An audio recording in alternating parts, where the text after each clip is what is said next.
In this video, I'm going to show you how to bend text in Tinkercad step by step using the built-in text ring tool. This is a really useful technique if you want to wrap text around a cylinder, add curved labels, or make your designs look more professional without needing complicated 3D modeling software. By the end, you'll know how to place the text, adjust the curve, change spacing, and either engrave or emboss it onto your object.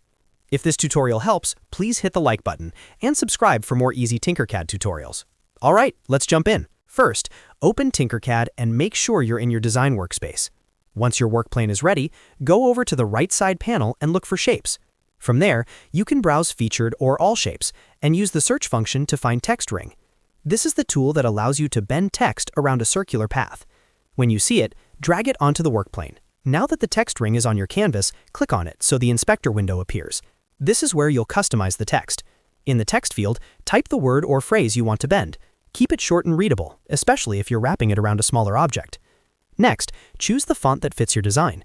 Different fonts can completely change the look of the final result, so take a moment to test a few if needed. After that, you'll want to match the curve of your text to your object.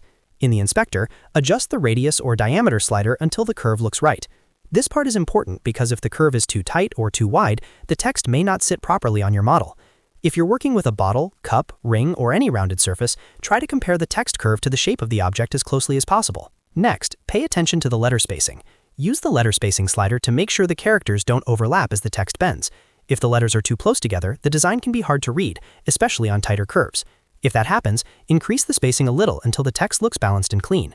Small spacing changes can make a big difference in the final result. Once the text is configured, it's time to position it correctly. Use the black cone handle to move the text ring onto your object. This lets you line it up with the surface where you want the text to appear. Take your time here and make sure it's centered and placed exactly where you want it. If needed, rotate or reposition the object so everything aligns properly before combining them. Now let's talk about engraving and embossing, because this is where the text ring really becomes useful. If you want to engrave the text, change the text ring from solid to whole, then lower it so it sinks into your object. Once grouped, the text will cut into the surface and create a recessed effect. This is great for names, labels, and clean professional markings. If you want to emboss the text instead, leave the text ring as a solid and pull it slightly out from the surface of the object. That way, when you combine the shapes, the text will rise above the surface and create a raised effect. Embossed text is perfect when you want the lettering to stand out visually. When everything looks good, select both the main object and the text ring. Then press Ctrl-G to group them. Grouping the objects finalizes the design and applies the bend, engraving, or embossing effect. If the result doesn't look quite right, you can always undo, adjust the spacing or diameter, and try again until it's perfect. And that's how you bend text in Tinkercad. It's a simple process once you know where the text ring tool is and how to adjust its settings. With just a few tweaks, you can create curved labels, custom nameplates, and professional-looking 3D prints in minutes. If this video helped you out, please give it a like, subscribe to the channel, and turn on notifications so you don't miss the next Tinkercad tutorial. Thanks for watching, and I'll see you in the next one.